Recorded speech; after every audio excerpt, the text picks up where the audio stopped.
We should all learn to be so quiet.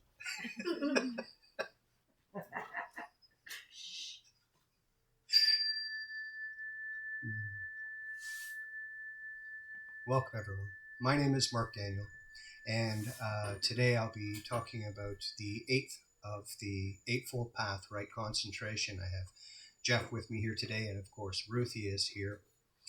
And this is a wonderful topic to talk about, and I'm very excited to be sharing it with you, and I'm really excited that I get to talk about it. What I'd like to start with first, before we do our meditation, just a few little things to talk about. And one is, I'd like to remind everybody something that I've learned, and that is that everything that I've ever learned about myself, about spirituality, and the world around me, I always knew. It's really funny when you consider it this way. Everything that we learn is a remembering. It makes sense to us because it talks to that part of us that goes, I remember that. I understand that. So when we're actually learning, we're not learning something new. We're uncovering something, and we're remembering that which we always knew was true. So if that's the case, then what's concentration? And we're going to explore that through quite a few different ways today. And first, want to thank, of course, always to thank Ruthie and Jeff for their contributions and for everything that they have provided for everybody in this Dharma group over the years, and the opportunity for us to go home and see the world a different way, to consider it a different way. And something Ruthie said last week really stuck with me, and I loved it. And she used the example of the tapestry. And on one side of the tapestry, it's all beautiful and wonderful, but you flip it on the other side, and it's all kind of this mess of knots and everything. And that is a wonderful expression or analogy of how our life can be, or how we can be on the inside, either or.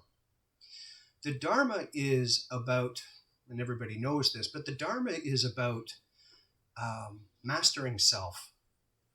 It's really about learning as much as you can about yourself and finding peace within that self, and then finding that peace out in the world. But it means you have to face yourself, which is not always fun. That's the part where concentration is really going to come into play. The other thing I'd like to touch on too, because this is another part of concentration, is the space that you're doing it in. So, of course, I'd like to thank Mac and Sharon for the space that they provide here at Ballerica, and the amount of energy that goes into making sure that the place is always clean and prepped. Mel is here hours before any of us, making sure that it's swept and there's fresh flowers and the fans are going.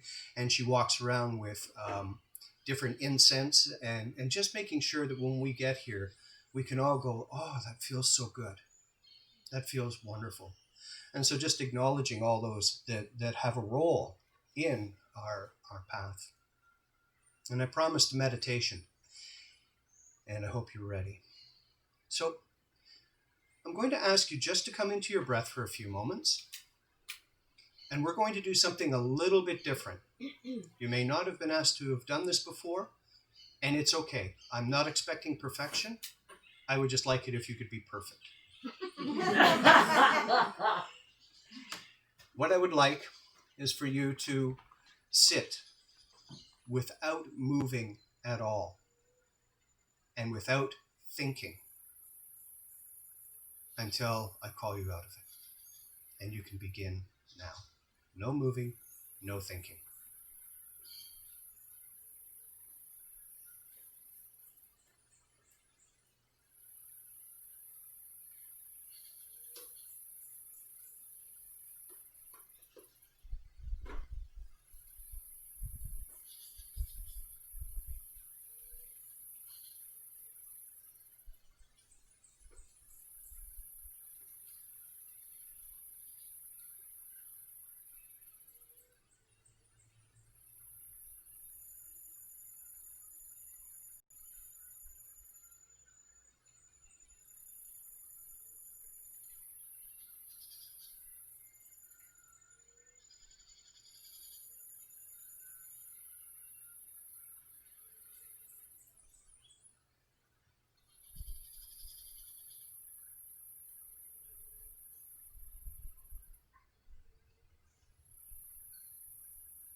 bringing awareness to your breath.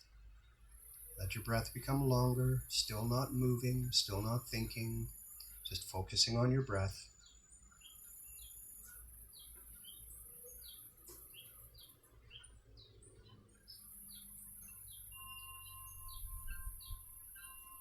And feeling that breeze as you start to relax even more and you come out of this short meditation. And when you're ready, you can open your eyes. You can come back to normal breath. If you want, you can give your body a little shake, give your arms a little shake, and come back in. And while you're doing that, I'm going to ask you to take an energetic snapshot of the way that you feel right in this moment. And the snapshot also includes 30 seconds a minute ago when you were in your meditation and you weren't thinking and you weren't moving. This is going to be very important. So if that's the case where you weren't thinking and you weren't moving, how'd you do? Did everybody sat in a state of perfection, no moving whatsoever? Your mind was like a calm lake. Yeah? 3 breaths. 3 breaths. Excellent. It is, yeah. No, I assumed it was okay to breathe. So. Breathing, yeah. Kind of, yeah. That was my movement. Good. But So I had this itch right here that I wanted always to scratch so bad. Always. There's an itch or there's a bug that flies around our ears or our eyes or our feet. There's always something. So still in that state, I'm going to allow you soft gaze. I'm going to allow you because I'm magnanimous. I'm going to allow soft, you're welcome, soft gaze. And while you have this soft gaze, I would like you to consider this image.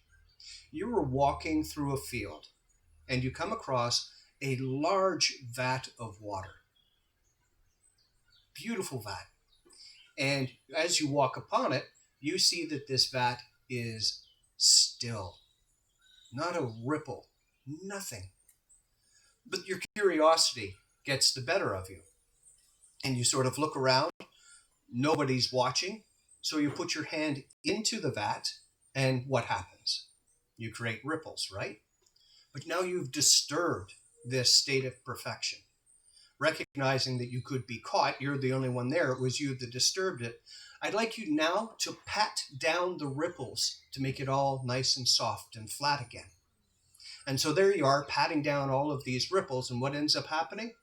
Yeah, a lot more ripples. And my question to each one of you is, how long will you do this until you stop? And let the water return to its own equilibrium, its own equanimity, its own balance. How long does it take to take your personal involvement in this situation out and observe what happens? And what do you do while you're doing that? Where is your focus? What are your thoughts? What are your intentions? What are you looking around, afraid you're going to get caught? What's going on with you as you're having this experience? There are 2 ways of seeing the world. One, the way of seeing the world is from my perspective looking out into the world. And that's very linear. It's direct. Boom, this is the way that I see the world. And the other is the way I receive the world. The way it comes to me, very linear and direct. And it's like, I think out, I get. It just keeps going back and forth. And it's very abrasive at times. I'd like to share another little story with you. You're in an airplane, and the airplane's flying along, and something happens very, very obvious.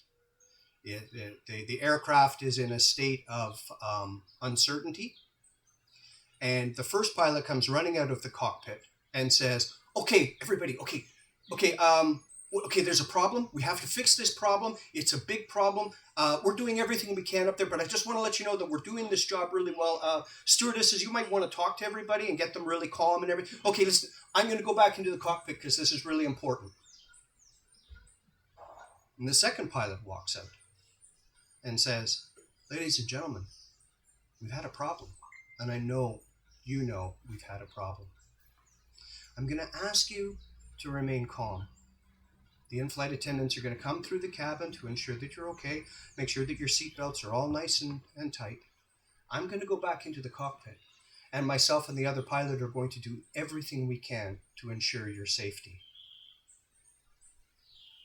This is a trying situation, and we're all going to do the best that we can. And turns and walks back into the cockpit. Which pilot are you?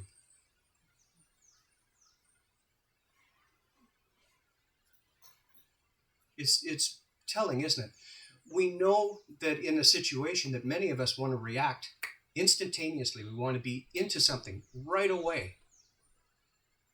But how many of us have the ability to remain calm, stayed, informed, and be able to share that information?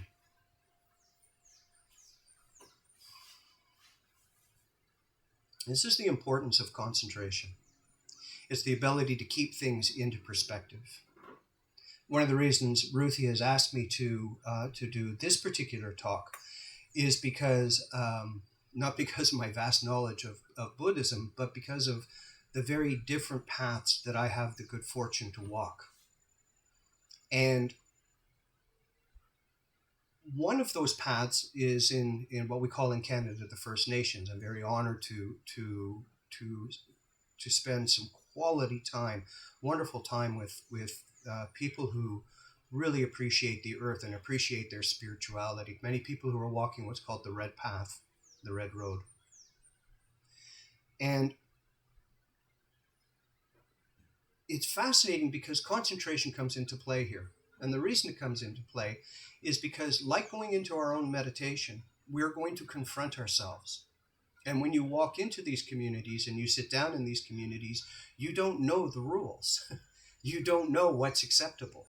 You have what you know, you bring with you what you know, and they have their own way of doing things. And it's not like somebody walks up and hands you a brochure and says, hey, by the way, these are the things, this is the syllabus of everything that's going to be, and this is the timing of everything.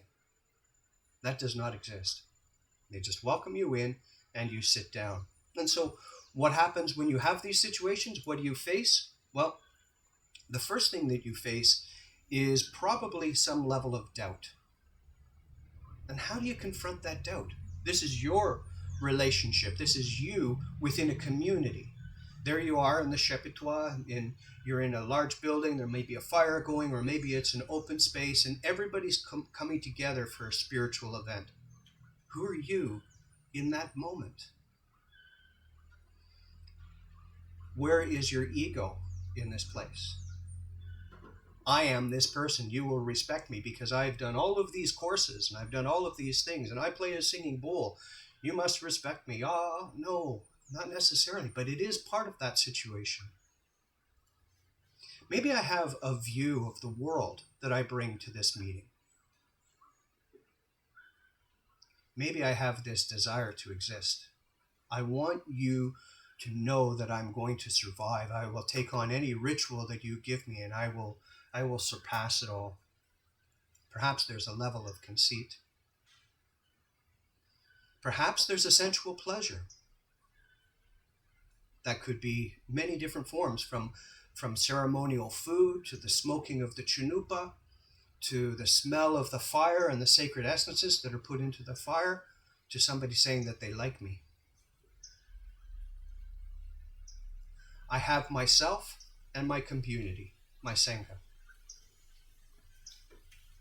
But I'm now going to become internal. I've now moved into a state where I'm becoming self-aware, aware of who I am in this particular moment. Is that not any really different than our meditation? Aren't we establishing those same parameters for ourselves when we go into meditation? Who am I?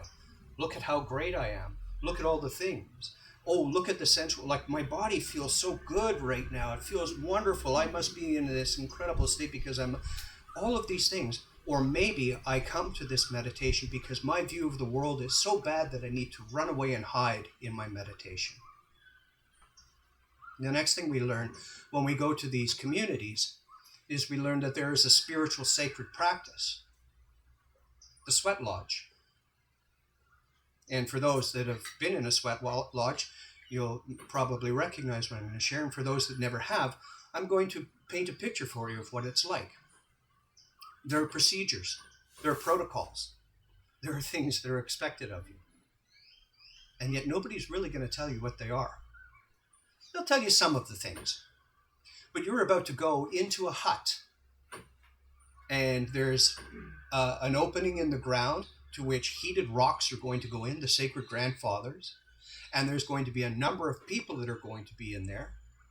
And those people are going to be probably fairly close together. Maybe not now because of COVID. The sweat lodges have stopped. Or they're very, very personal, only a few people. And you are going to be in the dark. You're going to be hot. And you're going to be doing something spiritual with a lot of people that are also doing the exact same thing, which intensifies the situation.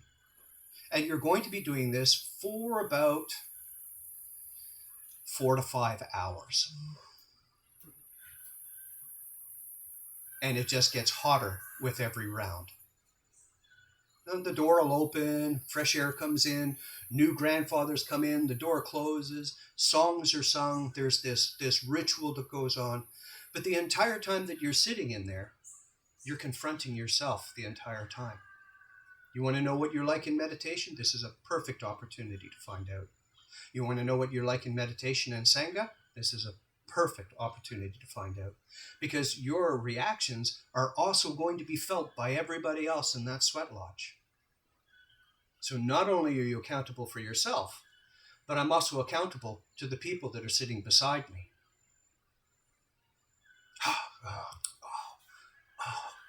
No.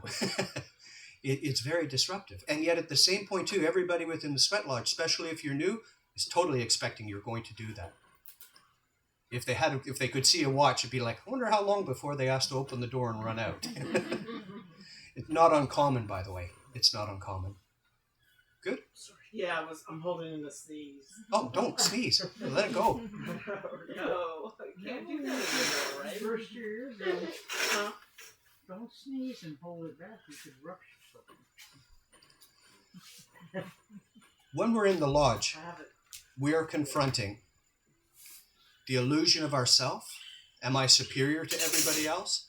Am I inferior to everybody else? Am I equal to everybody else? Is this not what we are confronting within our own meditations? Do we not sit in our own meditation and ask ourselves, am I doing something wrong? I know Jeff has been doing this for 30,000 years, and am I doing it as good as Jeff or Ruthie? Or are we confronting who we are in that particular moment? Is it important? And again, the doubt shows up again. There's also something that interferes with it, and that's rites and rituals. Am I doing the right things? Am I focusing on the right things? In Dharma, am I focusing on the Eightfold Path? What was number 5 again? What was number 5? I don't remember what number 5 is. That important right now? I guess it is, because I can't remember. How long are we lost in that? There's also something like ill will, where, again, that I've come into my meditation for resolution. I brought in something into here that I'd like to purge, release, let go of, so that I can be a better person. And the sensual. How I feel in this particular moment, how I feel the people that are around me in this particular moment, or if I'm in my own private, personal one. So once you've mastered this, you want to take your meditation ever deeper. And using this story of the First Nations, perhaps you're ready to finally do a vision quest. Does anybody not know what a vision quest is? Okay. Okay, so in the vision quest, what we're doing is we're going into the forest or the jungle, 4 days, usually. 4 days, no food, no water, no body, just you by yourself. And you create this circle with your prayer flags, 365 prayer ties, and then you have your prayers in the trees, and you sit there for 4 days, no food, no water. I can assure you, what you confronted in meeting of your group, of your community, and then what you confronted when you were in the sweat lodge, you're now going to confront in spades in your vision quest. Because there's nobody distracting you. There's nobody getting in your way. There's nothing that you can say, oh, I would meditate a lot better if that person wasn't chewing their gum right now. Because there's nobody there. All you have is you. And this desire, this burning desire for water or food. My side hurts. I remember that pain in my, that when I was hiking through the Arctic and I pinched that nerve, I was carrying 130 pounds, the true story, 130 pounds, and now it's bothering me. I can't sit in the perfect position anymore because this has got me. It's so uncomfortable. It all comes to play, including the excuses. Now is a good time for me to get out of this. I'm probably injuring myself. I'm putting my health at risk. You know what? Maybe I've been here for 4 days already. Maybe it's only been 3. Will somebody come to get me? How will I know? Will somebody tell me? When do I know is the right time to do this? Does this not sound like your meditation? Don't we find ourselves in these similar situations where we get deep into our own personal meditations and we get lost in a series of experiences and stories in our head, body aches and pains, that mosquito that won't stop buzzing our ear? So the question then becomes, if we're doing all of that, why? Why is this so important? It doesn't sound like fun. I haven't heard anything where I've said like, oh my God, this is amazing. And then the heavens opened up and, it was awesome. All I'm talking about is confronting what? Myself.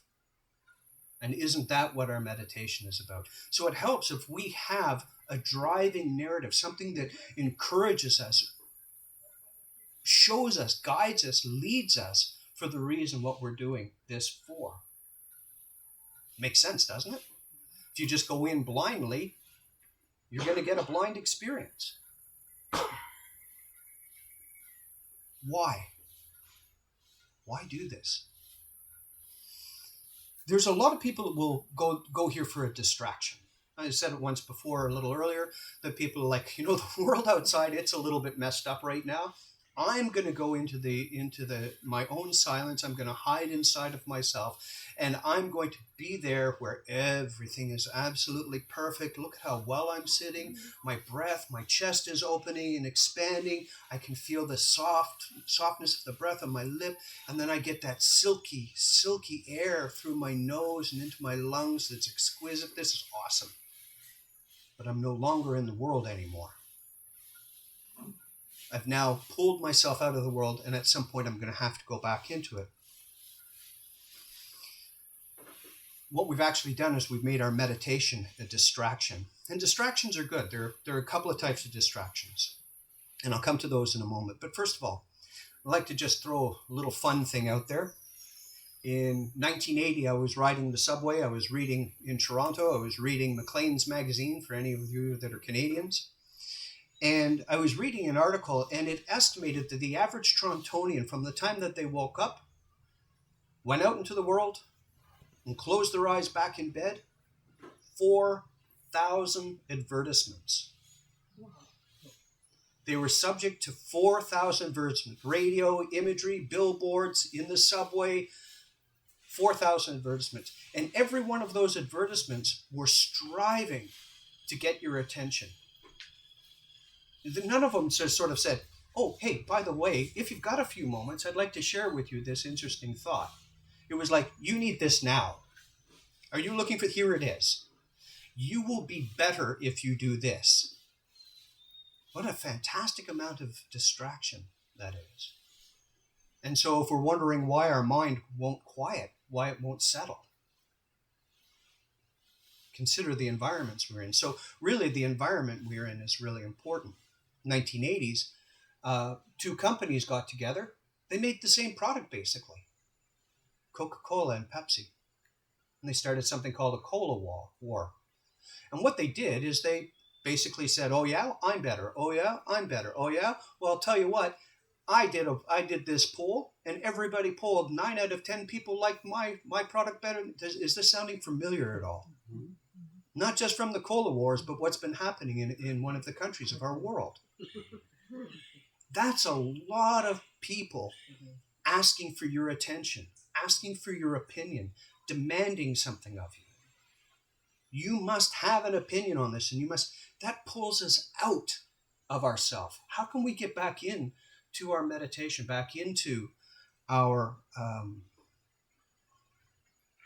quiet bliss when there's so much pulling us out? I know. We'll come up with a better distraction. I'll come up with a better distraction. I'm going to sit in the forest for 4 days and not drink any food or eat any food or drink any water. That will solve the problem, but it doesn't. It only helps. So if distraction is going to help us, then there's really kind of two kinds of distractions that we can encounter. One, unfocused. That's where your mind is taking care of everything. It's just reaching out and it's grabbing. I need to solve this. I need to do this. I need to do this. Yesterday, I was doing 4 things at once, and I left the tap running. The tap let me know that I'd forgotten it because I had just too many things going on. But there's another one, which is mind wandering. And surprisingly, the mind wandering, it's actually a healthy thing. It's how we formulate and how we understand, how we process. Dreamtime is mind wandering.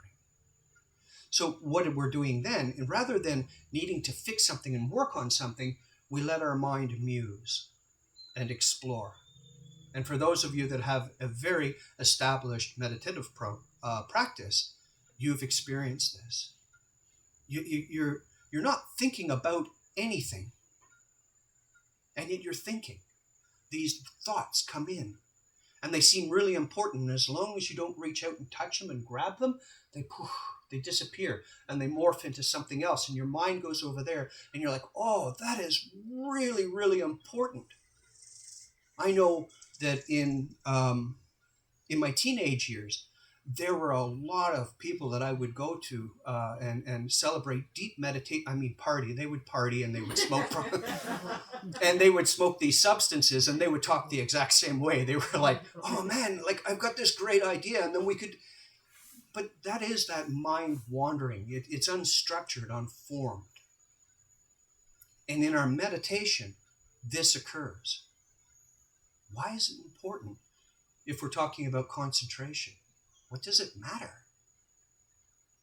I must be going somewhere. I hope I am.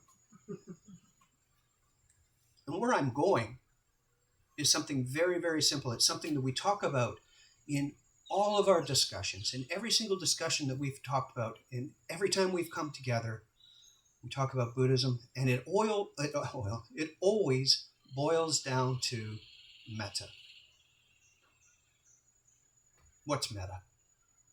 Great concept. It's just like this wonderful thing, like metta, what's metta? Well, I say loving kindness, and everybody nods, yes, loving kindness. I remember that. That's right, loving kindness. But really, what are we talking about? What is loving kindness? Remember, we talked about going into the First Nation community. Who were we when we walked into that Sangha, that community? Was there loving kindness? When I sat in my first sweat lodge, pouring in sweat, just itching to get out of there. It felt like my skin was on fire. And it wasn't even a warrior lodge. Warriors are really hot. Who am I in this moment? Am I loving compassion? Am I loving kindness? Am I recognizing that my actions are influencing and have an effect on the people that I am sharing this lodge with? What is my responsibility if that's true? Should I leave? Should I stay? Should I quiet my own energy? What is the loving compassion in this particular part? How about the metta from everybody else who's in the lodge? Mark's new here. This is his first time in a lodge. It's a very hot lodge today. I know. Let's sing. And all of a sudden these songs come up and you're like, really? We're going to sing now? What is my responsibility to this? I don't know these words. I don't know what the words mean. I don't, it's boom, boom. And the beat of the drum starts and my heart starts pumping. But these are distractions too. They're helping me. Loving compassion. So if others in my community can support me in that loving compassion, then can't I find that loving compassion in my own self to share back into the community? Remember, we talked in the very beginning after we petted the water and we tried to calm it down, that our thoughts and the way we view the world is this linear projection out and then this linear projection back in again. Boom, right into the forehead. I'm this way because look at the world around me, and everybody else nods and says, yes, I've seen the same thing. Pepsi, Coke, same thing. I don't know. That's why I drink 7-Up. Yeah. So what really are we talking about when we talk about metta? And what does this have to do with concentration? Oh yeah, I remember. It had to do with the fact that metta was our driving narrative. It was the story that united us in our quest to be in the meditation. It reminded us that there is this world that is occurring around us and that we are influencing it by our own thoughts, and we're being influenced by what we see outside in that world. Can I be loving compassion in all of those moments? I can tell you right now, my left leg just turns out I can find 1,000 excuses why. My left hip, my left leg have gone to sleep. Sometimes it's my right leg. I don't need to do anything about it. I know that at some point I'm going to straighten my leg, and at some point it'll return instantly. Sometimes I might have to massage it. Sometimes I'll have pins. It's going to be okay. I'm going to be okay. It's just a reaction my body is having. Can I show it loving compassion? This is an opportunity to understand something. Maybe because I'm leaning on the left side of my body, the feminine is being more compassionate, more understanding. Maybe I'm being more intuitive. I can come up with a lot of things about it, or maybe I can just love it for what it is. It's just a moment. Some of you might have noticed that for those that are watching from home, there's a sheet of paper in front of me, and I've had this coin. And the entire time, just to show you the sheet of paper, I have been moving the coin around this circle. And why? Because it keeps me on track. Not really. Actually, it's been like a distraction for you. Oh, sure, I can tell you everything that I've talked about. It does guide me and support me. It is that linear path that I'm going to be following in my talk today. But more than anything, I have a feeling that some of you are kind of wondering what I'm doing with that. And that one little distraction was enough for you to look and say, what's with the paper? I wonder what's on the paper. Maybe you saw it, maybe you didn't. Maybe somebody saw it beside you saw it, maybe somebody didn't. But if it's just enough where you are distracted, where you're looking at the piece of paper, you're no longer thinking about what's going on in the outside world. This is concentration. It's a focal point. It's the ability to come to a singular point and remain there. Why? Metta, loving kindness, loving compassion.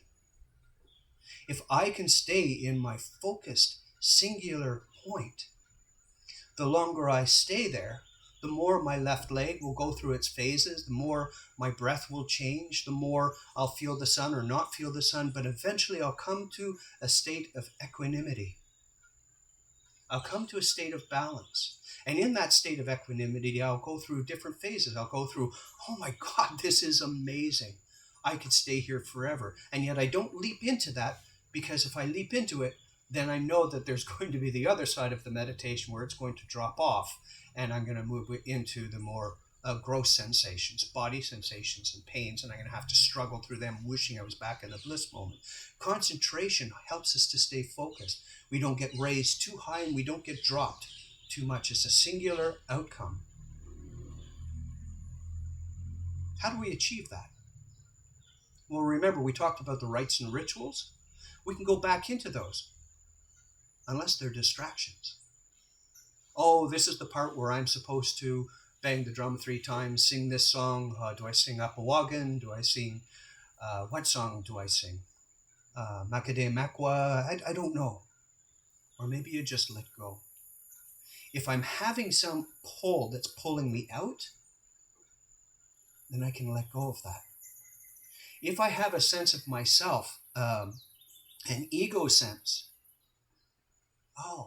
I can just offer myself loving compassion at this particular moment. If I'm judging myself, sense of doubt, if I feel this doubt in this particular moment, because of my concentration, I realize I'm being pulled in just a little bit of a different, I can give myself the awareness that it doesn't matter what I do, I can't get this wrong. I am not doing anything wrong whatsoever. It's going to be okay.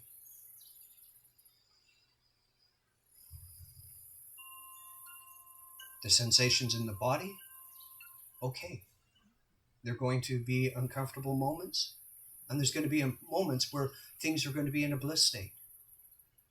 I'm not going to get involved in that right now.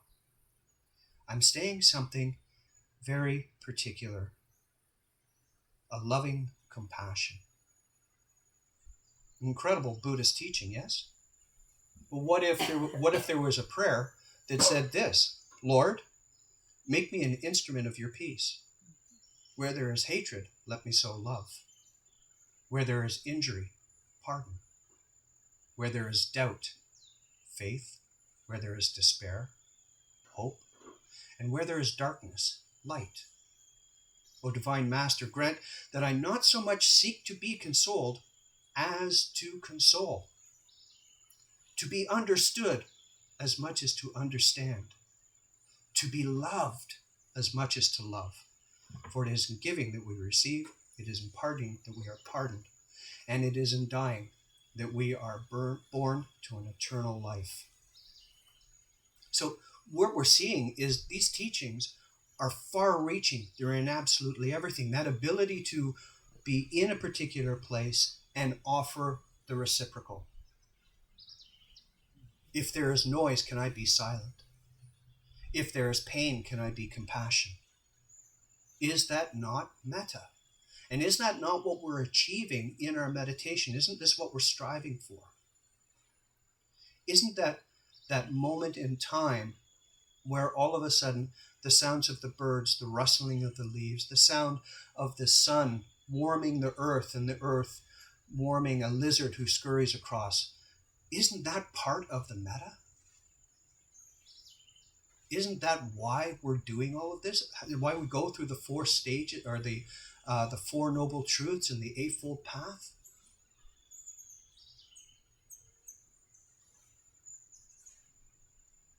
So what is loving kindness? Can you love that much? Can you love that much no matter what? No matter what.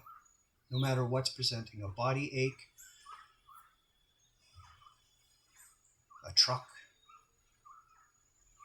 somebody's opinion, 2 people arguing over which is better, Coke or Pepsi. And so I'm going to ask you now to come into that state. Have I been walking you there the entire time? Absolutely. Have I been planting seeds the entire time? Absolutely. You might remember I asked you to take a photograph at the very beginning. How did you feel in that 2.5 minutes of not moving and not thinking? What was the narrative that you had? What was the reason for doing it? To satisfy my wish? Oh no, I want to experience something. Then I'm going to ask you to experience it again. The thing is I'm going to ask you to experience through loving kindness. Let that be your focal point, your concentration. Let that be your driving narrative. Let that be the handrails when things seem to move from one side to the other, when you move into an ebb or when you move into a flow. It's okay. It's going to happen. It's inevitable. Change is the only constant in the world. It's going to happen in our meditation. But if we can have that loving kindness. Oh, so what you're talking about is loving my children or my parents or my pets. Yes, but no. Because then haven't they become that distraction that we talked about? What if I love my daughter so much, which I do? I adore her. But I may not be agreeing with her choices today. I've now made my meditation conditional upon what she's doing. I can have loving compassion for that. But I can also have loving compassion for me. This means that what I feel on the inside, I am going to see in the outside world. And when we talked about at the beginning, there was this linear projection. I look out into the world and this is what I'm going to see because I believe this to be true. And what I see in the outside world that comes back to me is a reflection of that, and that it must be true because everybody else agrees with me that it's true. I'm going to ask you to shift that now. I'm going to ask you to offer a loving kindness out into the world. And when you see that world, no matter what's going on, whether Coke or Pepsi are having an argument, which product's better, just love the moment and let that love come back into you. It's softer. I offer and I receive. I offer and I receive. I'm breathing in and soft exhale. My breath is totally supporting me, and my exhalation, that carbon dioxide, is going to the plants, which they're turning into oxygen.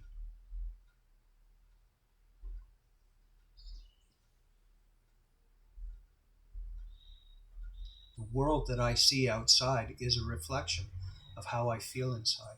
That's why metta is important.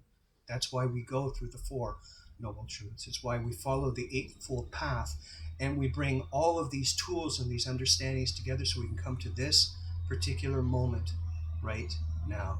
Whether a truck is coming, doesn't matter. It's irrelevant.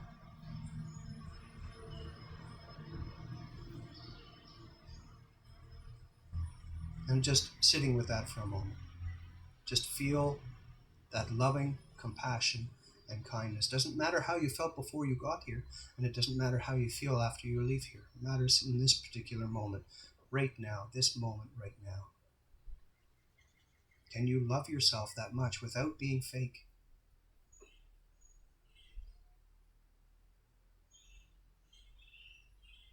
You are not better nor inferior to anyone. You're equal. Do you have doubts? Good, we all do. Are you doing something wrong, some ritual that you're missing? Turn that into, I can't get this wrong. It's impossible for me to get this wrong. It really is. Feel that loving compassion.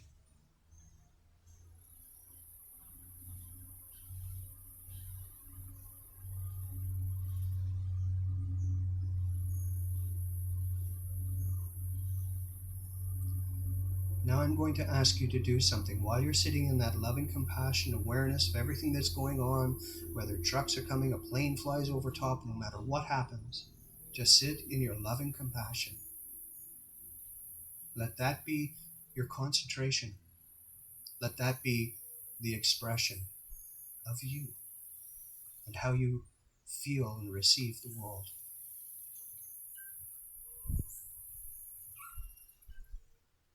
Noticing a cooling breeze. Perhaps you can hear the stream. We talk about this often. Maybe hear the waves at Tortuga Norte or Tortuga Sur.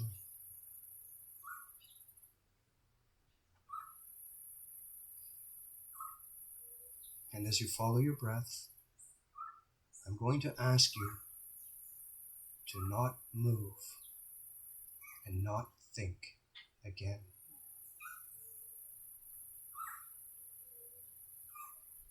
Move into that state of equanimity and that state of balance.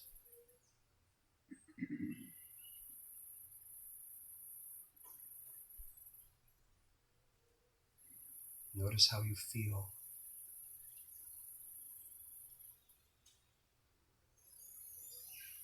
Letting the mind wander, let it play. All the while, loving compassion.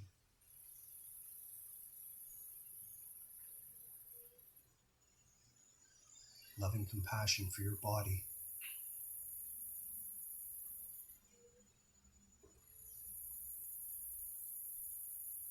Loving compassion for those that have created a sacred vessel for you today so that you could be here fully supported.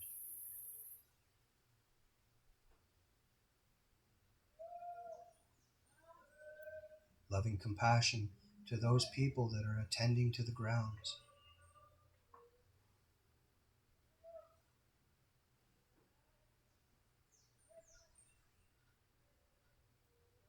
Notice any tension in the body. Remember, we're not moving, so if there's a tension, let that tension relax. You don't have to move it. Just allow it to relax. Love it.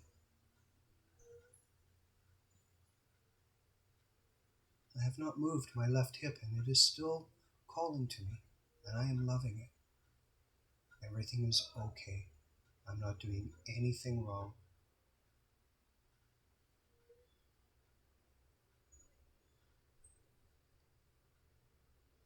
This is the focal point of your concentration, where your meditation comes together. You've transcended suffering. You know that there is an answer to it, and you've developed a series of understandings, noble thought, noble action, and now noble concentration.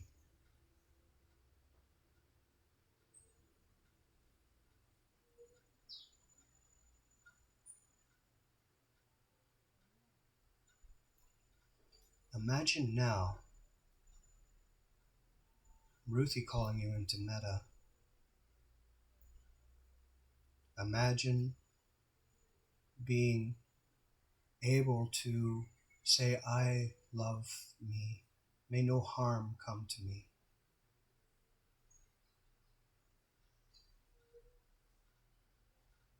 Somebody that you care about. May no harm come to you. May you be well. Somebody who you've met, even if it's just for a moment. There are so many little angels that come through our life. They come into our life, they drop in just for a moment, and then they disappear. We never see them again. May you be well. May no harm come to you.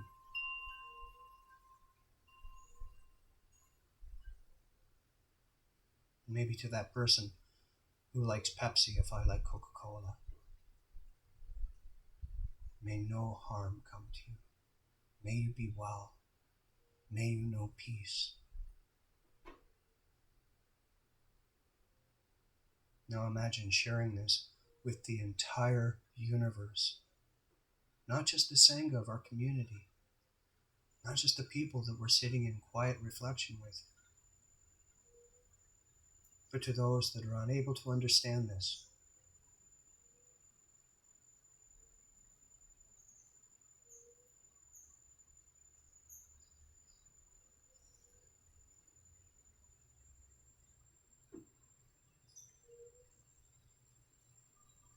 Almost every week for about 5 years, Ruthie and Jeff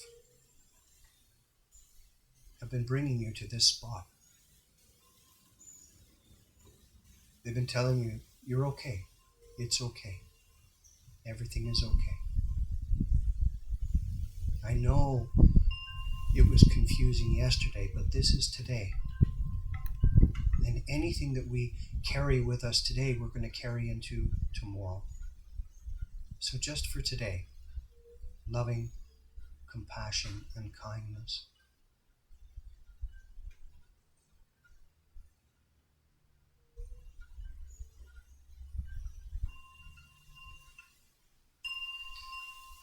In a few moments, we're going to move out of this slight meditation, and we'll open the floor up for discussion. And as we do, I'm going to ask you to be aware of how you speak as you do so. Where you feel the need to be louder or speak faster. And where are you just relaxed and in the moment, in your metta, not just from the meditation, but here now, in the world around you. And then we'll ask Jeff to do the metta. I know I just kind of did one, but I mean a more official one. Did, I think. Yeah. Beautiful. Yeah. It's nice. I think we don't need to do it again. We did Okay. it halfway with you. Well, then we can leave the microphone open and have the conversation. I left space for everybody to have. Do our last little lines going. Yes, go You ahead. gave a beautiful meditation. It was just fun. Go ahead, Ruthie. Oh, now. Hey. All right, everybody's hands together. Oh, okay. Go in peace. Go making peace. Living gently. Loving mightily. And bowing to the mysteries. Thank you, Jeff. Thank you, Mark. Thank you, Sharon, and everybody who's here. And I think you want to open the floor for discussion.